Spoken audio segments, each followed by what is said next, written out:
Les météorites, ces voyageurs cosmiques ont depuis longtemps inquiété les cœurs des humains.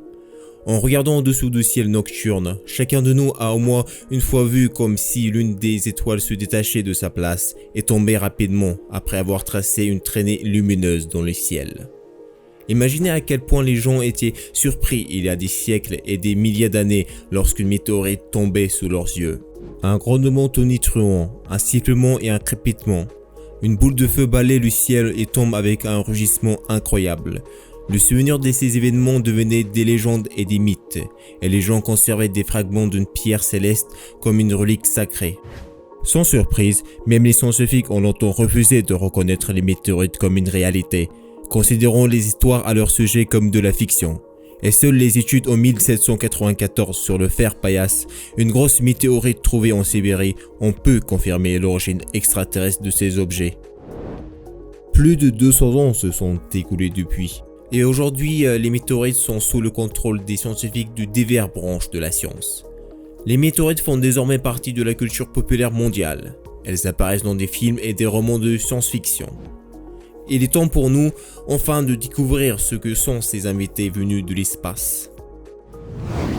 Qu'est-ce que c'est une météorite? En plus des planètes et des étoiles, il existe de nombreux objets différents dans l'espace. Il y a des astéroïdes, des corps semblables aux planètes, mais loin d'être aussi énormes.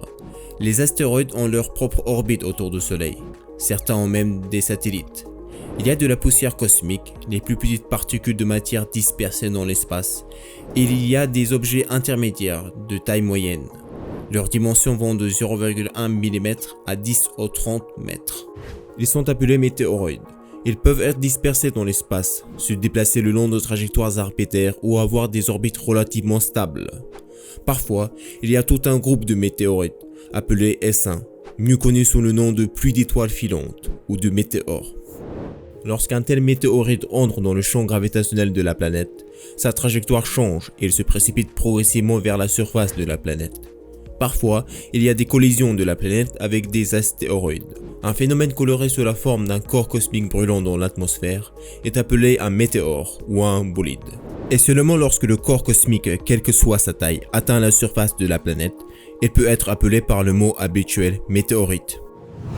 Quel genre de météorites existe? Bien sûr, chaque météorite est unique et aucune ne se ressemble. Mais selon leur composition, ils sont divisés en 3 grands groupes. Les météorites de pierre, c'est le plus gros groupe. 92,8% de toutes les météorites atteignant le sol sont de la pierre, et 92,3% d'entre elles sont appelées chondrites.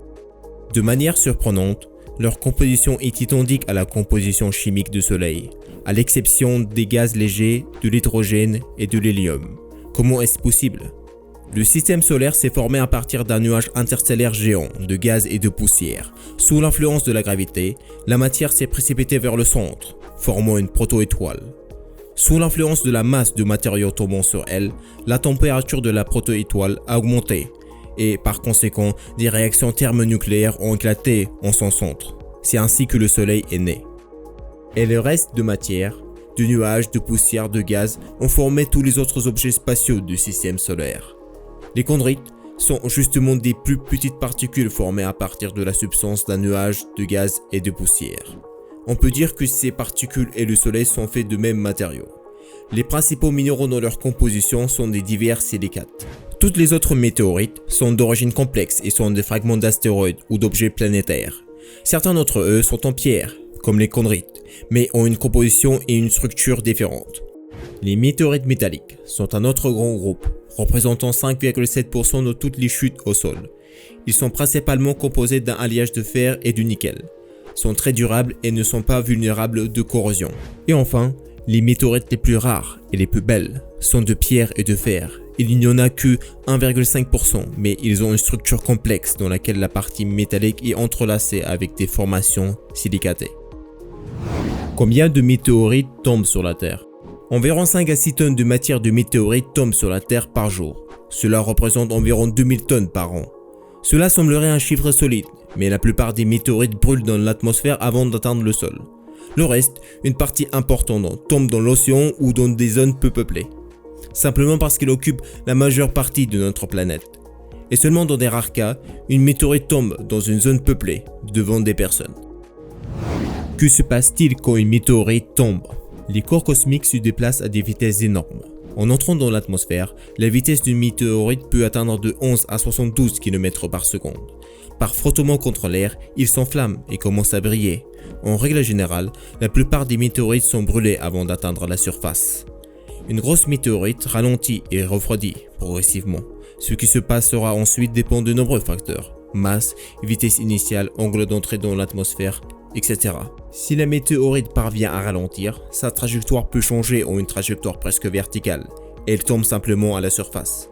Il arrive que la structure interne d'une météorite soit hétérogène instable, et puis il explose dans les airs et ses débris tombent au sol. Ce phénomène s'appelle une pluie de météores. Mais si la vitesse de la météorite est encore élevée, environ 2 à 4 km par seconde, et qu'elle est elle-même suffisamment massive, une puissante explosion se produit lorsqu'elle entre en collision avec la surface de la Terre. Sur le lieu de la chute d'une grande météorite, un cratère de météorite se forme, appelé un astroblème.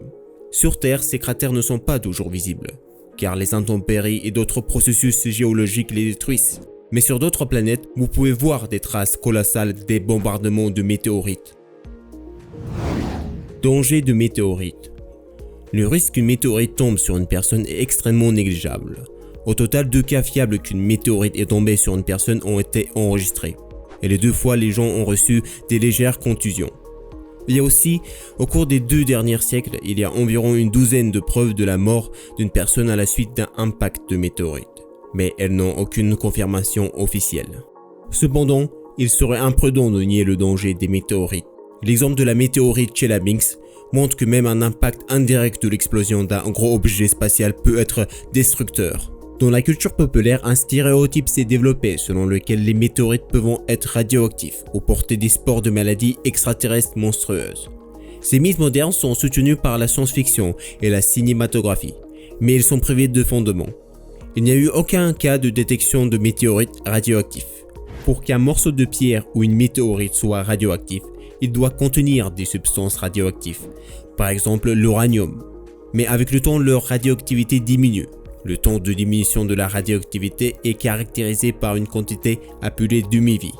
Et cette valeur est bien inférieure à l'âge moyen de l'une des météorites tombant sur Terre. Mais il y a des sources de rayonnement dans l'espace, par exemple le Soleil. Oui, mais il faut comprendre qu'être irradié ne signifie pas devenir soi-même radioactif. Si vous passez un week-end dans un réacteur nucléaire, il est peu probable que vous vous sentiez bien après, mais néanmoins vous ne commencerez pas à émettre des radiations. Certaines météorites contiennent des composés organiques complexes, et à cause de cela, elles sont d'un grand intérêt pour les scientifiques, mais ni micro-organismes ni traces de vie extraterrestre n'ont encore été trouvées sur eux. À quoi servent les météorites? Dans les temps anciens, les météorites pouvaient servir d'objets de culte religieux.